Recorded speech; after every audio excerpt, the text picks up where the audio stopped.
bonsoir. Je vous remercie vraiment d'être aussi nombreux. C'est très agréable.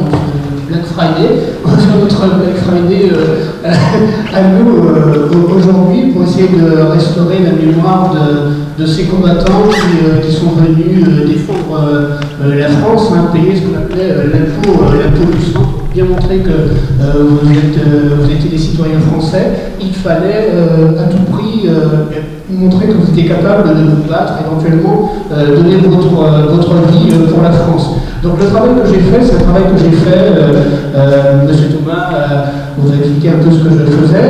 Je travaille de manière séparée, j'ai écrit certains ouvrages, et j'ai un ami qui est très cher, que c'est mon frère, qui s'appelle Serge Billet, et on a le même point de vue sur la vie. On se retrouve de temps en temps pour écrire sur le monde noir. Et donc il m'a semblé intéressant de faire un ouvrage sur ce qu'on appelle les poils nègres, en mélangeant un peu les histoires des soldats créoles et des tirailleurs sénégalais. Donc c'est un travail que l'on a fait. Serge habite en Martinique, il est ivoirien.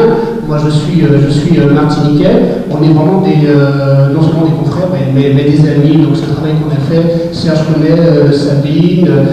Donc voilà, il a fait ce travail en Martinique. On s'est retrouvé à Paris pour travailler. On est parti au Sénégal, qui est à Dakar, qui était la capitale des tirailleurs sénégalais de l'Afrique occidentale française. Et donc on a voulu montrer que tous ces poilus nègres, comme on les appelle, n'ont pas toujours leur place dans les livres d'histoire et dans toutes les commémorations. Donc on a voulu, lui, ivoirien, moi martiniquais, essayer de rassembler nos connaissances et nos recherches pour essayer de montrer que ces gens avaient une histoire commune. Et donc j'en profite pour remercier Sabine Andrivon Militon, parce que c'est vrai que son travail est quand même quelque chose qui est très très important pour l'histoire de la Martinique et l'histoire des soldats créoles, le même combat que vous avez un peu raconté monsieur Thomas. Et donc ce soir elle va continuer un peu à vous raconter. C'est vraiment historienne. Moi je suis journaliste passionné d'histoire, donc j'ai pu passer la parole pour bien vous parler de tous ces soldats qui ont combattu il y a 100 ans sur les fronts de guerre en Europe. À vous, Sabine. Merci. Alors bonsoir à tous. Alors vraiment, je suis ravie d'être là. Après avoir fait un marathon en Martinique la semaine dernière, un marathon positif, parce que l'objectif était atteint. Je veux pas depuis un bon moment pour la reconnaissance des soldats martiniquais, entre autres, je suis de la Martinique, de tous les soldats en général, pour qu'on les reconnaisse, qu'on leur accorde la place qu'ils méritent, parce que c'est pas normal qu'ils aient sacrifié leur vie, qu'on les oublie, qu'on ne parle pas. Donc voilà, c'est mon combat au quotidien. Donc je commencerai d'abord par remercier la délégation de m'avoir invité à venir aujourd'hui vous présenter ce sujet. Je tiens à signaler aussi que nous avions organisé en 2010 un colloque au ministère de l'Outre-mer qui s'intitulait Les anciennes colonies de la Grande Guerre. Ce colloque que nous avons déplacé l'année d'après en Martinique au Fort de Zé, et nous avons constaté, les différents intervenants, il y avait la Guadeloupe, la Guyane, la Réunion, la Nouvelle-Calédonie, que les soldats d'outre-mer avaient pratiquement le même cursus. Ils étaient motivés, les mêmes motivations, les mêmes démarches patriotiques qu'on a retrouvées, et le même constat sanitaire. C'est-à-dire que quand je vous parle de soldats martiniquais, c'est exactement le même parcours que le soldat guyanais, guadeloupéen, même réunionnais. Donc on a constaté qu'il y avait quand même des similitudes entre ces soldats.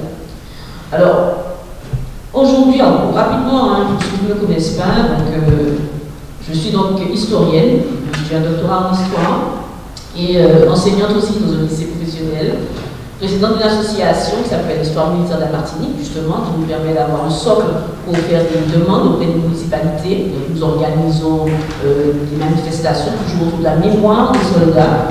Présidente d'une autre association qui s'appelle Martinique Éteint, et chaque fois que je peux, je profite pour en parler, parce que moi j'estime que tous les Martiniquais, mais même les Guadeloupéens aussi, devraient être fiers de savoir qu'il existe deux petites villes dans la Meuse qui ont été reconstruites l'une par la Martinique et l'autre par la Guadeloupe. Et ça, je pense que ça, il faut le transmettre. Alors, la Martinique, c'est Étain. Étain, c'est une petite ville dans la Meuse que vous voyez ici, petit point rouge là, qui avait été complètement détruite pour la Première Guerre mondiale. Et ce sont les Martiniquais qui ont cotisé, si on peut dire, pour permettre la reconstruction de cette ville. cette ville est très, très, très contente de la Martinique, puisque vous avez la place de la Martinique, c'est la place principale, et vous avez même l'UMBCZ. Donc pour la Guadeloupe aussi, vous avez donc Neuville en Argonne, qui est la filleule de la commune de Déhé. Et si vous allez à Neuville en Argonne, il y a une rue et une place qui s'appelle la Guadeloupe, place de la Guadeloupe, rue de la Guadeloupe. Ça aussi, donc ça c'est à transmettre à nos jeunes qui sachent que voilà, c'est vrai qu'on était loin, c'est vrai qu'on était petits, mais voilà, si ces 2000 là on ont reconstruit, c'est grâce à l'effort et à l'argent des particuliers de notre pays. Alors, j'ai écrit quelques ouvrages concernant la Première Guerre mondiale, j'en ai écrit 7. Donc le premier ouvrage que vous voyez ici, c'était le résumé de ma thèse, La Martinique et la Grande Guerre. Le deuxième, c'est le livre d'or des soldats martiniquais, qui permet justement de lister tous les soldats commune par commune. Alors c'est un travail qui est important parce que ça permet aussi de remettre les points sur les i et de constater qu'il y a eu des manquements, qu'il y a eu des oublis, qu'il y a eu des erreurs aussi. Parce qu'il y a des soldats qui sont inscrits et qui ne sont pas morts à la guerre, il y a plein de soldats enfin, c'est intéressant, c'est un travail vraiment minutieux qui permet de remettre les choses et aussi ça a permis de retrouver des légimations de certains soldats, parce qu'avant on n'avait pas toute cette documentation qui nous permet d'avoir des informations.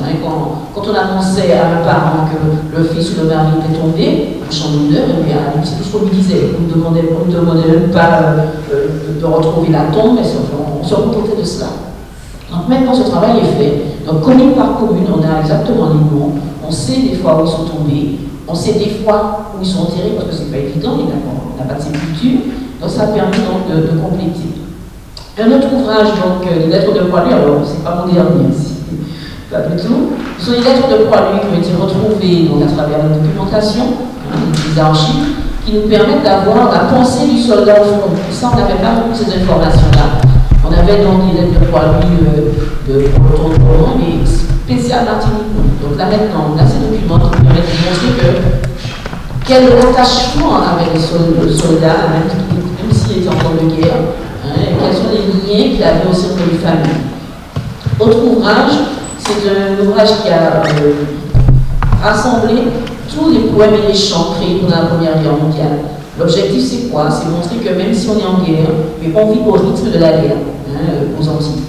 Vraiment, tous les chants tournent autour de cela, les poèmes, etc., parce que vraiment, on est concerné directement. Un ouvrage aussi qui est un roman historique, qui s'appelle Anatole dans la tourmente de l'Oxyphon. Alors c'est un roman historique qui est juste là pour la petite histoire. C'est mon fils qui m'a sorti un jour, oui, tu écris et il n'y a rien pour moi. Et ça m'a fait réfléchir, effectivement, je me suis dit, voilà, mais comment faire pour transmettre la connaissance à un jeune public? Et donc j'ai créé donc, ce roman historique où un jeune enfant devient l'écrivain du quartier. Et à travers lui, donc, on peut découvrir toute l'histoire de la Première Guerre mondiale avec les yeux de l'enfant. Un autre ouvrage, alors je vous enseigne donc un ouvrage pédagogique et qui permet donc, de tester ses connaissances. C'est un quiz sur la Grande Guerre des Antilles et la Guyane. Donc c'est destiné à tous, je ne vais pas pour les enfants parce que vous avez des réponses au quiz avec des explications. Et le dernier, qui est sorti l'an dernier, qui est la Martinique et la Première Guerre mondiale en 100 questions-réponses, qui est vraiment le résumé de tout. C'est-à-dire que, comme je dis, si on n'a pas envie de lire les 6 autres, mais on peut se contenter de cela et avoir les réponses directement. C'était une demande qui a été faite dans le cadre du centenaire de réaliser un ouvrage accessible à tous, disponible, pour permettre que tout un chacun puisse bien maîtriser cette histoire. Alors cette histoire que je vais vous présenter aujourd'hui, donc, concerne les soldats anti-guyanais de la Grande Guerre. Avant d'entrer dans le sujet, le contexte est lequel? Donc, effectivement, la France, un empire colonial, avec donc des colonies, qu'on appelle des vieilles colonies, la Guadeloupe, la Guyane, la Martinique, des hommes qui, depuis l'abolition de l'esclavage, sont devenus citoyens, mais, il y a un mais, ils ne se sentent pas complètement français, parce qu'ils ne peuvent pas, ils n'ont pas accès justement au service militaire qui va leur permettre de verser leur sang, de montrer qu'ils sont vraiment des enfants de la France, parce que la conscription, le service militaire n'est pas appliqué. Alors, il y a eu des lois, plusieurs lois, dont celle de 1905, qui reconnaît que la conscription militaire est appliquée pour tous les hommes, sauf que cette loi n'est pas appliquée, n'est pas promulguée dans les colonies françaises. Il faudra attendre 1913, donc soit un an avant la Première Guerre mondiale, pour que l'Assemblée nationale vote la loi qui va autoriser les colonies à accomplir leur service militaire. Et en octobre 1913, donc les classes 1912-1913, donc les hommes qui sont nés en 1892 et 93, puisqu'il faut ajouter 20 ans à chaque fois pour avoir une classe, ils partent en France pour accomplir leurs 3 ans de service militaire. Et là, on a juste une petite photographie des ports, parce que là, on est très, c'est rare. Les illustrations des ports sont très rares. Les cartes, ça premièrement, la France hexagonale, on a pléthore, on a plein de documentation. Pour la Guadeloupe, la Guyane, la Martinique, on n'a pas beaucoup de choses. On se contente de. C'est toujours les mêmes choses qui reviennent parce qu'on n'en a pas beaucoup. Donc là, on a la seule photographie qui nous montre des conscrits, le départ des conscrits en 1913, c'est celle-ci. Donc, voilà, donc ils partent en octobre 1913. Donc les premiers Martiniquais, Guadeloupéens, Guyanais à partir au service militaire, c'est en octobre 1913. Sauf que beaucoup de difficultés pour ces hommes, d'adaptation déjà linguistique. Ils parlent créole pour la plupart, climatique et sanitaire. Résultat, plus de la moitié du contingent est réformé et renvoyé dans les foyers. Et ceux qui restent, on les transfère en Algérie, en Tunisie. Donc on peut dire que cette première reconstruction n'a pas du tout été concluante. Et ça, on va le retenir parce que ça reviendra tout à l'heure. Alors la guerre éclate, on est en 1914, ordre de mobilisation générale. Donc, ça y est, c'est la guerre, c'est en France, on y va. Il faut savoir que même si on n'a pas de moyens actuels de communication, mais on était au courant aux Antilles-Guyane de ce qui se passait parce qu'il y avait le câble qui avait des informations, il y avait des journaux. Donc les gens vraiment étaient au courant. D'ailleurs, les journaux nous disent que lorsqu'on annonce la guerre, il y a des vidées dans les rues, les gens sont prêts à aller tuer les poches, enfin, on se sent concerné directement. Même à un kilomètre, on est prêt, on est français, on se sent français, on a envie. Sauf que cette mobilisation sont concernés que les hommes de la réserve de l'armée active, donc appelés ou engagés des classes 1901 et 1911, et tous les officiers et sous-officiers d'activité de service en permission en congé. Ce qui veut dire que simplement que dans les colonies, seuls les métropolitains étaient mobilisables, d'où le mécontentement de la population. D'accord, ça c'est très important. Alors les Martiniquais, les Guadeloupéens, bien qui étaient déjà en France à cette époque, parce qu'il y avait beaucoup qui faisaient des études, eux ils vont être engagés, ils vont être mobilisés, il n'y a pas de souci. Mais on demande aux soldats martiniquais, guyanais, d'attendre. On leur demande donc ils ne sont pas mobilisés. Alors c'est vraiment ce qu'on appelle une double déception. Double déception parce que ils étaient prêts à partir, quoi. Ils se sentaient déjà sur le point, ils avaient envie de partir. D'ailleurs, en Guyane, il y aura même une pétition qui sera mise en place dès le 7 août, signée par 200 hommes, qui disent qu'ils sont prêts à mourir pour défendre la patrie et ils ne demandent qu'à partir. Ils demandent au gouverneur d'intervenir auprès du ministre parce que ce n'est pas possible. Ils ont envie de partir, on leur refuse cela, ils ne comprennent pas. Et autre encore déception, c'est le fait que les volontaires qui veulent partir doivent payer le transport. Là, ça, c'est la catastrophe, c'est le scandale.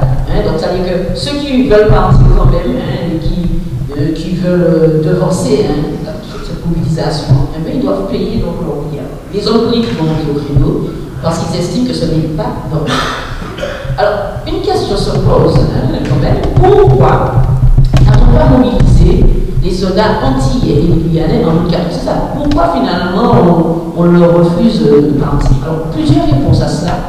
Déjà, premièrement, quand la guerre éclate, tout le monde pense qu'elle sera courte. Tout le monde pense qu'à Noël, les généraux, l'armée pense que bon, ça ne va pas durer longtemps, on ne va pas s'éterniser. Déjà, les Français se sentaient supérieurs, pour eux, il n'y aura pas de souci. Deuxièmement, le coût du transport, très élevé. Faire venir dans des Antilles guyanaises, ça demande une organisation, ça demande un financement. Donc on estime qu'il vaut mieux attendre, il vaut mieux sursoir à tout cela. Et troisième point, on revient sur notre conscription qui n'avait pas été concluante en octobre 1913. Donc là, la guerre se déclare en août, septembre. Est-ce que c'est intéressant de les faire partir à cette période? Non. On préfère tout ça à faire qu'on va reculer et leur dire d'attendre un moment. Sauf qu'à cette époque-là, on ne mange pas toujours à sa faim, on mange mal, il y a beaucoup de maladies, et ça montre que la population elle-même est souffrante. Ceux qui sont retenus Ils sont considérés comme BSA, bon service à rendre. Donc il n'y a pas de souci, donc ils sont déclarés aptes. On va leur apprendre des exercices, parce qu'ils n'ont pas fait de service militaire. Rappelez-vous, hein, conscription en octobre 1913, le premier départ a été une catastrophe. Là, on a besoin d'eux, on ne peut pas les envoyer sans leur faire des exercices. Effectivement, on fait venir des cadres pour leur montrer le maniement des armes, comment on fouille des tranchées. Donc, ces exercices se font un peu partout, hein, dans la forêt de Fort de Saint-Joseph, sur la Sapane. Donc, vous avez une autre photographie qui existe, hein, qu'on le retrouve, où on vous montre un groupe de 500 militaires créoles en partance. Là, ils sont en train donc, de s'entraîner en Guyane. C'est à la caserne nucléaire, les soldats s'entraînent. Donc, on leur apprend, hein, au dernier moment, on leur apprend comment faire, parce qu'on ne peut pas non plus les envoyer comme ça sans savoir. Alors, quelles sont les motivations de ces hommes? Parce que ça aussi, il faut qu'on fasse un point sur ça, parce que j'entends tout et n'importe quoi à ce sujet. J'entends les gens dire, avec leurs yeux de 2018, que ça aurait été mieux, c'est pas parenté. Il faut qu'on arrête avec ça, parce que le contexte n'est pas le même. D'accord? Donc, moi, je compte sur vous pour dire que, voilà, parce que la première réponse à ces personnes, ils ont été mobilisés. D'accord? Quand on est mobilisé, on ne vous demande pas votre avis. Donc ça, c'est la première chose à savoir. Quand on est mobilisé, c'est une obligation. D'accord? Donc quand les gens disent maintenant, avec leurs yeux de 2018, c'est pas garanti, vous leur dites simplement, le contexte n'est pas le même. D'accord? C'est ce que je veux dire à mes élèves, qui ont des jeunes de 17 ans de 2018, c'est pas la même chose en 14-18. Alors déjà, première chose, mobilisation. Deuxième chose aussi, un patriotisme qui est très fort à cette époque, dans nos îles et en Guyane.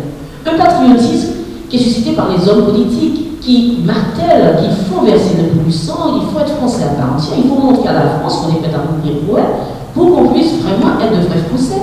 Patriotisme aussi qui est relayé donc, par l'Église. Monsieur l'abbé dans son homélie, il parle de la France comme étant la maman. Hein. Le maître à l'école parle de la France comme la mère patrie. Donc c'est quelque chose que les gens, ils ne se posent pas de questions à cette époque-là. D'accord? Chaque fois, ils parlent, les journaux ne parlent que de ça. D'accord? La France, donc il y a un attachement qui est lié. Autre raison aussi, hein, il y a aussi ceux qui vont partir par le goût d'aventure. Hein, ils ont envie de partir à l'aventure, ils ont envie de découvrir la France et aussi Paris. On n'a pas idée de ce que c'est. Dans certaines lettres de poilus, ils disent pas je vais à la guerre, mais je vais voir Paris. J'irai à Paris. Donc vous imaginez comment pour eux c'est quelque chose d'important à cette époque-là. Donc ça aussi, va sur notre aspect qui peut expliquer la motivation. Et un dernier aussi, c'est aussi partir, c'est échapper à la misère. C'est vrai qu'on part à la guerre, on ne sait pas si on va revenir, on aura du sol, on sera logé. Ça aussi, ce sont des arguments qui sont utilisés pour pouvoir expliquer cette motivation, parce que jusqu'à présent, et je dis bien jusqu'à présent, je n'ai trouvé aucun document dans tout ce que j'ai déjà consulté qui montre une opposition à cette guerre. N'oublions pas que l'histoire ça bouge. Peut-être que demain matin, en fouillant à Vincennes dans les archives, on peut trouver. Mais pour l'instant, à ce stade, je ne peux pas me permettre de vous dire qu'il y a eu, il n'y a pas eu ça. En tant qu'historienne, je ne me base que sur les documents. Et pour l'instant, il n'y a pas eu ça. Alors, on a vu, ça y est, donc PSA, on parle, on fait les exercices, mais il y a ceux qui ne parlent pas. Qui sont ceux qui ne parlent pas? Alors, en Martinique et en Guadeloupe, les Indiens, qui sont sujets britanniques, ne parlent pas. Juste un petit rappel, donc après l'abolition de l'esclavage, pour pouvoir continuer dans la culture de la canne, on fait venir des Indiens, eux, ils ne parlent pas. En Guyane, les étrangers, à savoir les Chinois, les Libanais, les Indiens, les Bushiménoués, les Amérindiens, les Banais ne parlent pas non plus. Les repris de justice ne parlent pas. Donc il n'est pas question qu'on libère les repris de justice pour partir à la guerre et les armées non plus. Les ajournés exemptés, ceux qui n'ont pas été retenus après la visite médicale, ne parlent pas. Vous avez les bons absents, ceux qui ne se sont jamais présentés, qu'on ne sait pas où ils sont passés, on n'a pas de traces d'eux. Il y a eu bien sûr des rumeurs qui ont dit qu'à la cause de la guerre, certains enfuis ont été au Venezuela, mais là on va se tourner au plan, on n'a pas de documents, on n'a pas de chiffres. Vous avez aussi les sursitaires qui ne parlent pas. Ce sont des personnes qui obtiennent le sursis, c'est-à-dire que, étant donné qu'elles occupent une position importante dans l'économie pour le bon déroulement, donc on leur accorde des sursis qui sont renouvelables. Sauf que ces personnes sont souvent considérées comme des embusqués, parce qu'on essaie que c'est un moyen pour eux d'échapper au recrutement. Et puis vous avez ceux qui bénéficient de l'action des industriels. Alors qu'est-ce que ça veut dire? Simplement, vous avez donc pas mal d'industriels qui vont tout faire pour pouvoir conserver leur main-d'œuvre, hein, parce que en même temps, on demande aux colonies de fournir du sucre et du rhum en grande quantité. Donc il faut de la main-d'œuvre pour faire tourner les industries. Donc ces industriels vont carrément payer cette médecin, ils vont faire jouer leur relation pour décréter que monsieur Intel ne peut pas, parce qu'il a, même s'il n'a rien, même s'il est super, il n'a pas de problème, il ne peut pas, il est inepte.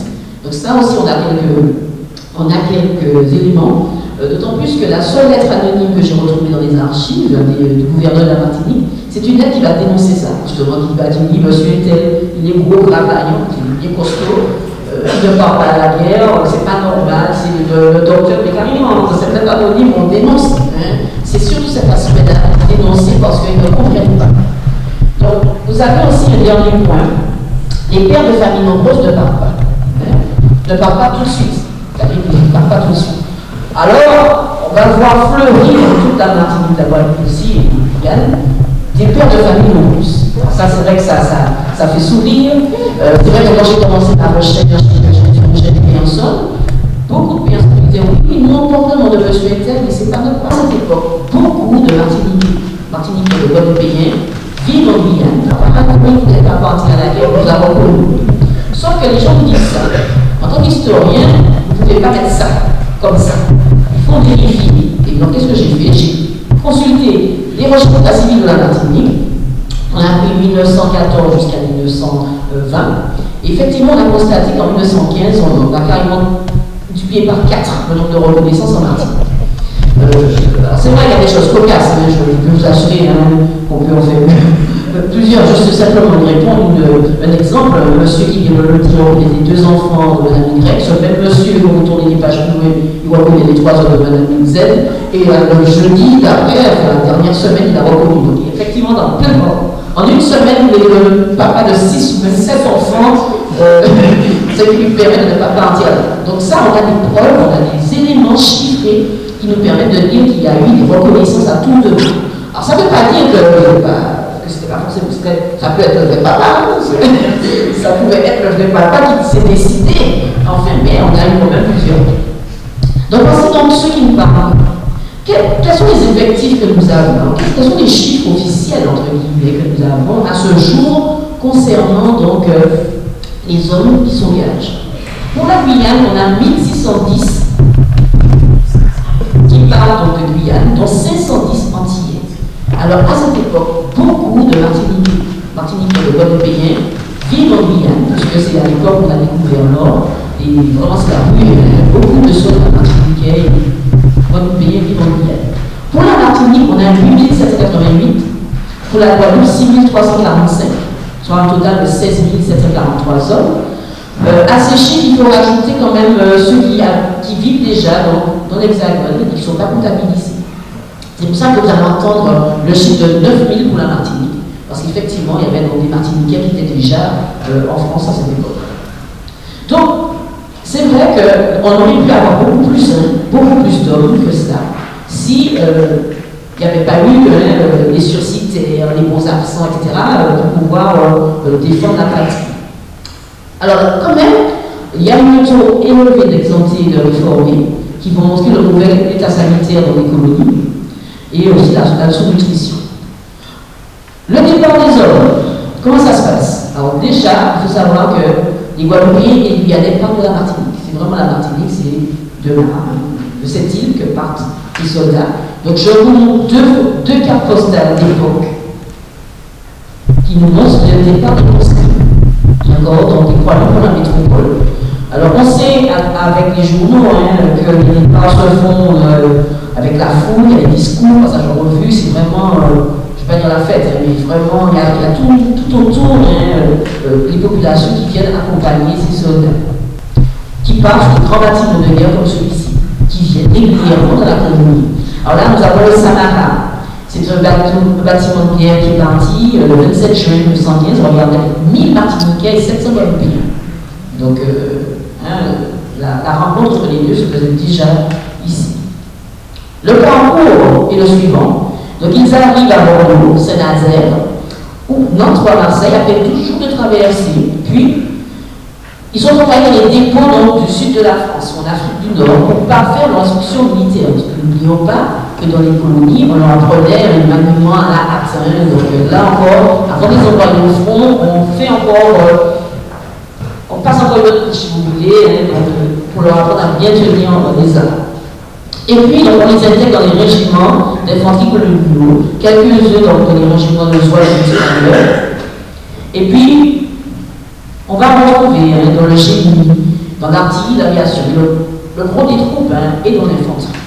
Alors, je tiens aussi donc à souligner, et je l'ai souligné aussi dans mon texte, qu'il n'y a pas de bataillon martiniquais, ni guadeloupéen, ni guyanais, comme il n'y a pas de bataillon normand, ni corse, parce que c'est la volonté de la République d'unir tout le monde. Donc, si vous voyez un jour le bataillon martiniquais, je vous autorise à dire que ça n'existe pas.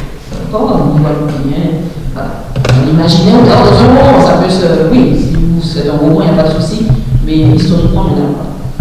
Alors, ces soldats martiniquais, anti-guyanais, en règle générale,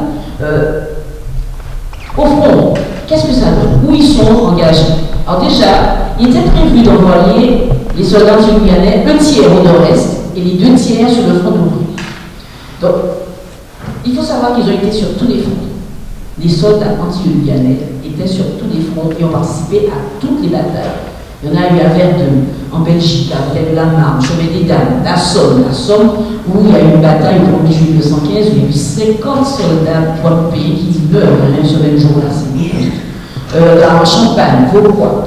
Sur le front d'Orient, au Dardanelles. Alors là, les Dardanelles, voici un mot, je crois, qui est resté gravé dans la mémoire collective. Quand j'ai commencé mes recherches, les gens, Dardanelles, c'est la première chose qui leur revenait. Alors, Dardanelles, justement, voici la France. Voici ici, ça correspond à cette zone ici. Vous ne voyez pas, en fait, et donc, les Dardanelles, c'est une bande que vous voyez ici, donc en Turquie. Et pourquoi on les a envoyés? Pourquoi les autorités militaires ont décidé d'envoyer les anti-guyanais en majorité dans cette région? Simplement parce qu'ils estimaient que cette région aurait été mieux, on va dire, pour parce qu'il y a des colonies, ça ressemble un peu, sauf qu'ils avaient oublié que c'est une région infestée de maladies. Quand il fait froid, il fait très froid, il fait très chaud, donc ça a été très difficile pour les soldats. Et ils ont parlé même donc, de l'enfer, quand ils sont revenus, ceux qui sont revenus Dardanelles ont parlé de l'enfer des Dardanelles. D'ailleurs, il y a eu une bataille le 22 mai 1915 où 49 soldats martiniquais sont tués dans un concours de combat. Pour montrer quand même comment ils étaient regroupés. Ils ont dû combattre les maladies, les mouches, les insectes, la chaleur, donc c'était terrible pour eux. Alors, qu'est-ce qu'on retient concernant nos soldats anti-guyanais pendant la guerre?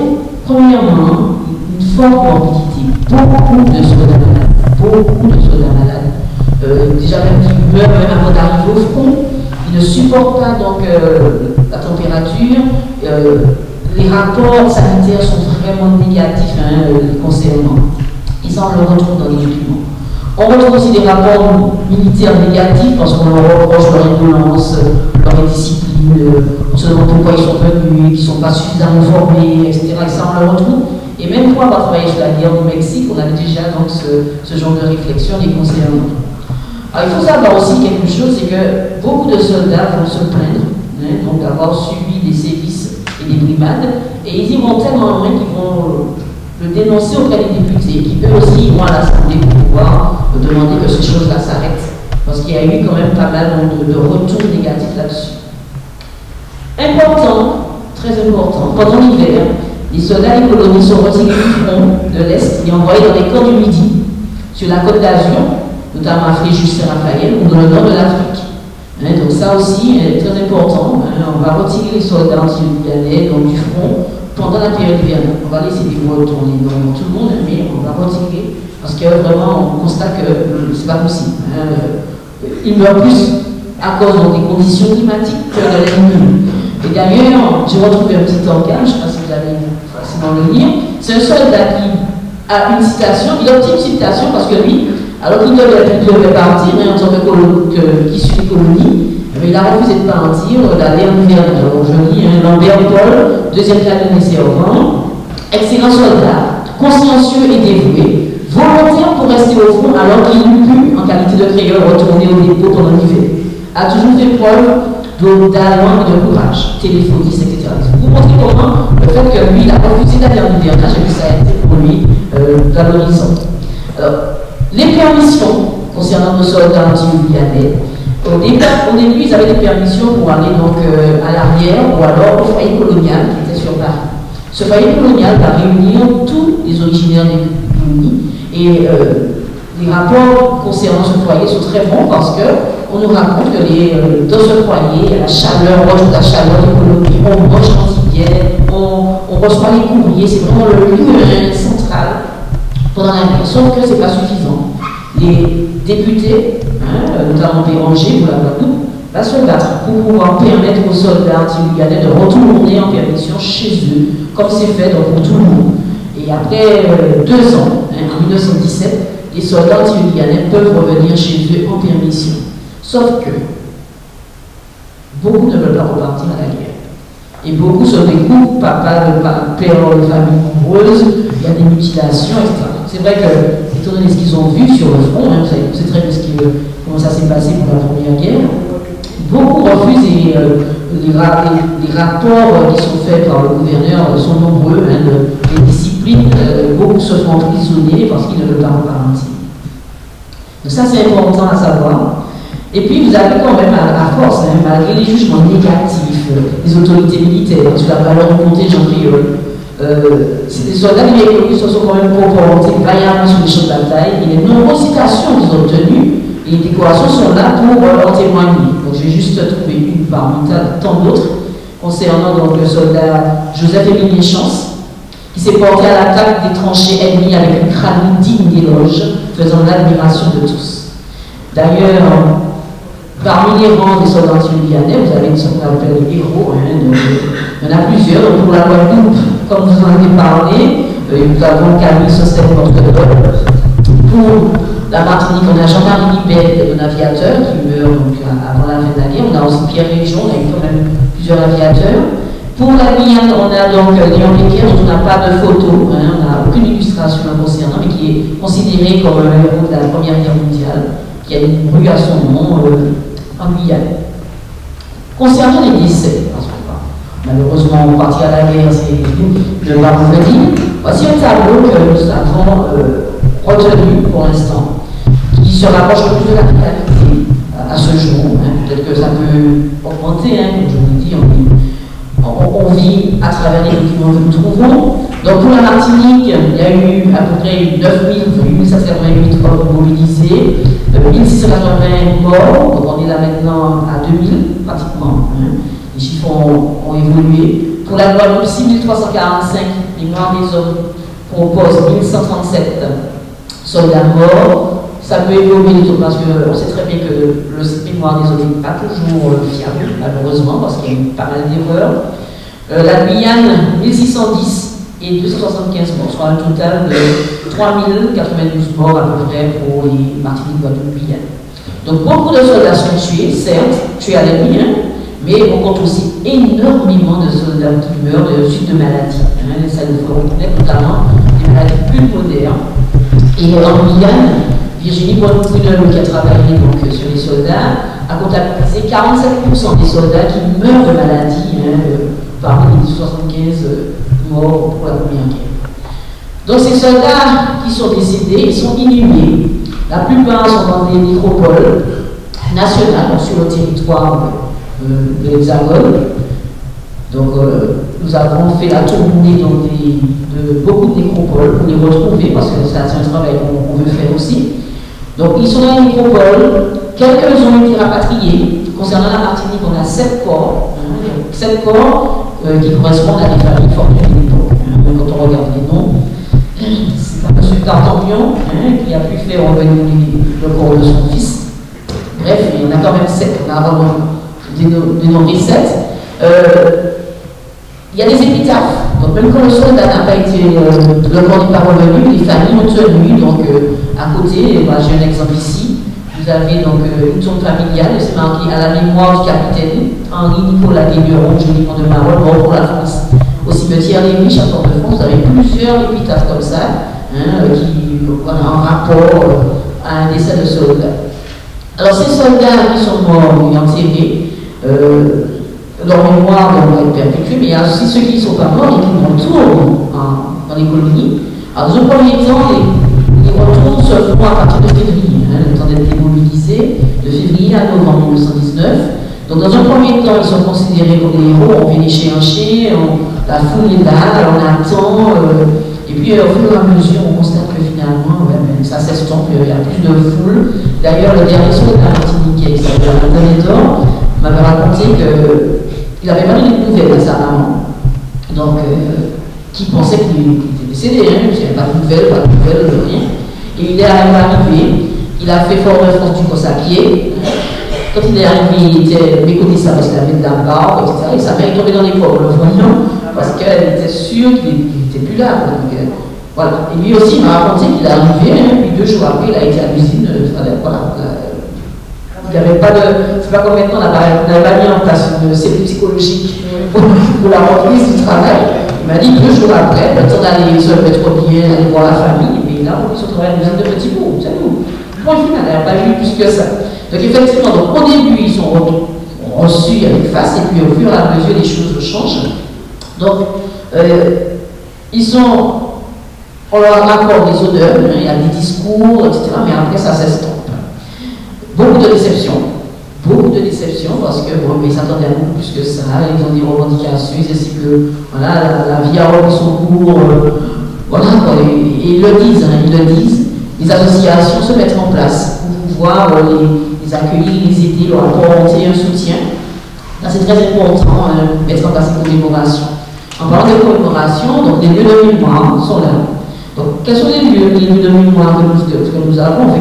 Qu'est-ce qui rend hommage? Dans un premier temps, il y a eu, depuis 1919, un livre d'or. On a demandé donc à toutes les communes d'établir un livre d'or, sur lequel on mettrait la liste des soldats morts.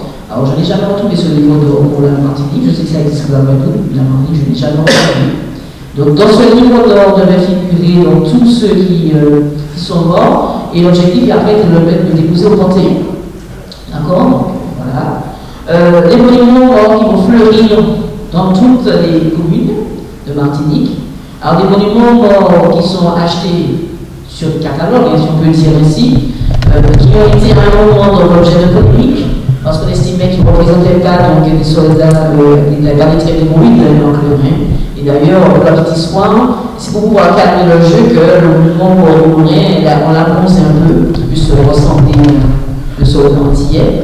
Et si vous connaissez donc, le monument de Saint-Denis, ceux qui connaissent la Martinique, vous verrez qu'en l'an 2000, on a carrément refait un soldat noir. Et pour aussi calmer le jeu, je me souviens que le monument pour notre unité, il avait été carrément, il avait coupé la tête.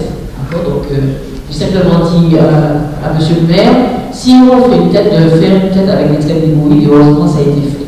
Donc vous avez dans le mémoire les monuments morts, mais vous avez aussi, des noms de rues qui sont en hommage aux batailles, le bord de Verdun, on retrouve le bord de Verdun partout, et aussi en hommage aux soldats, que ce soit en Guyane, en Guadeloupe ou en Martinique, on a des noms de rues en hommage aux soldats de la Première Guerre mondiale. Donc, moi, ce que je veux faire absolument, c'est réparer les oublis. Parce qu'il y a eu plusieurs oublis, comme je vous ai dit. Il y a eu des centaines de soldats qui n'ont pas leur nom inscrit sur les monuments. Il convient d'y rajouter. Et ça, c'est un travail que nous menons depuis plusieurs années. Et effectivement, les municipalités nous suivent. Cette année, le 11 novembre 2018, Fort-de-France a rajouté donc la plaque. Une plaque qui comporte 232 noms, dont 41 noms qui avaient été oubliés. C'est-à-dire que sur le monument de Fort-de-France, il y avait déjà une plaque. Et ça s'est complètement effacé. Et il y avait 41 oubliés, donc on les a rajoutés. Des ont été rajoutés au Diamant, aux Trois-Îlets. On a fait aussi sur Chelcher. Donc on s'est battu à Sainte-Anne pour rajouter ça. Avant ça, c'est là que nous sommes en train de travailler pour Sainte-Marie, pour le Lorrain. Et il faut aussi, là c'est le deuxième point, il y a des communes qui n'ont pas de monument, il convient de les édifier, même de manière posthume. Donc nous avons réussi à demander au maire de Saint-Clus de rajouter le monument, ça a été fait. Et pas plus tard, le 11 novembre aussi, Saint-Pierre a eu son monument. Ça, c'est un travail que l'on fait. La ville de Rivière-Pilote a un monument aux morts qui a été cassé pour pouvoir faire mettre en cause nos variants, puisqu'effectivement le monument aux morts était dans les cimetières. Donc il n'y a plus donc, de monument aux morts, mais nous veillons à ce que M. le maire puisse réaliser cette plaque. Et ça, on est à cheval dessus, ne vous en faites pas. Parce que c'est vrai qu'on s'attache aux monuments aux morts. Pourquoi? Parce que pendant longtemps, les monuments aux morts ont été des lieux de recueillement pour les familles. Puisque les corps sont pas revenus. Et les familles, c'était la seule preuve qu'elles avaient. Et j'ai eu des personnes qui m'ont dit, madame, on venait mettre des bougies au monument le dimanche en sortant de l'église, où tonton était. Parce que pour moi, c'était le seul lieu, le seul moyen qui avait d'attachement. Et ça avait une importance. Donc ça, c'est important. Il faut aussi qu'on continue à perpétuer cela et qu'on accorde sa place au monument aux morts, parce qu'il y a eu de tout et de n'importe quoi dans tout le monument, dans un moment. Donc ça y est, on retourne vers quelque chose de plus sacré, on va dire, et on y arrive. Autre combat aussi, les derniers poids, lui, qui ne sont pas suffisamment honorés. Alors, il convient de leur rendre hommage. Pour la petite histoire, Lazare Pontichelli, qui est le dernier poil français, vous avez Boulevard, Lazare Pontichelli, vous avez le lycée, vous avez énormément de choses, parce que bon, le dernier poil, lui, représente tous les autres. Mais en Martinique, on a fait un travail avec la d'Or, qui est notre dernier poil martiniquais. Donc il y a un bâtiment au RSM qui porte son nom, on a une place du COS qui porte son nom, et cette année, il y a un voilier de l'armée qui porte son nom. Donc on a travaillé pour voir, et c'est pas fini parce qu'il y a des choses à faire. Et puis, alors je vous livre, pour conclure, on va dire un projet que nous avons, parce qu'on a constaté que l'histoire des soldats anti-guyanais n'est pas suffisamment connue, on n'en parle pas dans les journaux, etc.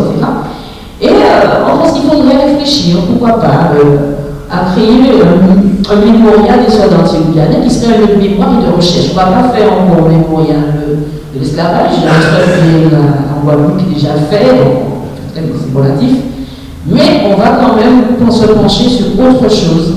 Donc, pourquoi pas rendre hommage à tous ces soldats anti-guyanais, connaître leur parcours, parce qu'ils sont en train de disparaître de partir et après il sera trop tard. Donc c'est pour ça aussi qu'on essaie de lancer un débat autour de ça, pour pouvoir créer quelque chose. Et puis il ne faut pas oublier aussi que nous avons des anciens combattants, pas parce qu'ils ne sont pas morts à la guerre, qu'ils ne sont pas méritants. Et eux, ils partiront et ils n'auront pas leur nom inscrit nulle part et leur histoire sera terminée. Donc ça, c'est encore des combats qu'on a fait pour eux. En tout cas, je vous remercie de m'avoir écouté. Je suis prête à vos questions si vous en avez. Spécialement pour cette conférence, nous avons souhaité la réaliser avec Sabine Andrivon-Milton. Tout simplement parce que c'est une historienne qui est spécialisée justement dans les recherches sur les soldats ultramarins de la Première Guerre mondiale et en particulier les soldats martiniquais.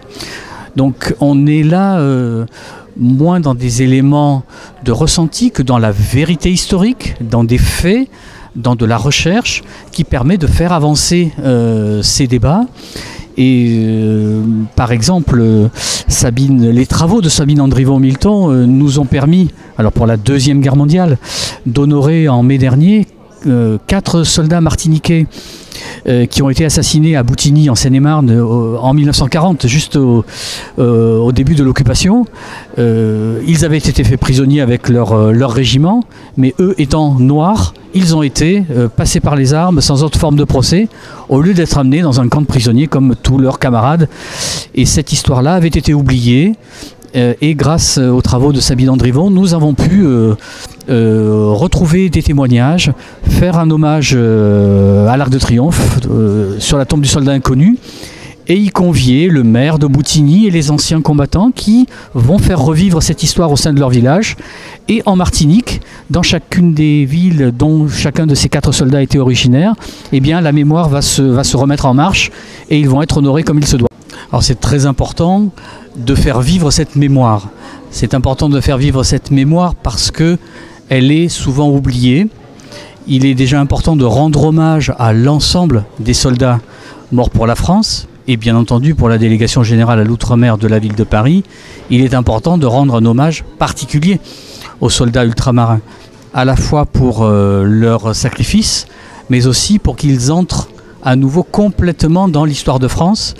Comme on le sait, bien entendu, ils y ont apporté ils ont une place particulière, mais leur place a été souvent occultée pour des raisons d'union sacrée, parce qu'ils venaient